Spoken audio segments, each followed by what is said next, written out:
కడుపు నిండా 100 ముద్దలు తినే ఏనుగు ఒక్క ముద్ద వదిలిపెడితే పెద్దగా దానికి వచ్చే నష్టమేం లేదు. కానీ అది 1,00,000 చీమలకి ఆహారం. నేను మీ దగ్గర అడిగేది కూడా ఆ ఒక్క ముద్ద మాత్రమే.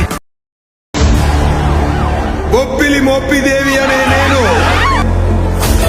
ఆంధ్రప్రదేశ్ ముఖ్యమంత్రిగా దైవ సాక్షిగా ప్రమాణం చేస్తున్నాను.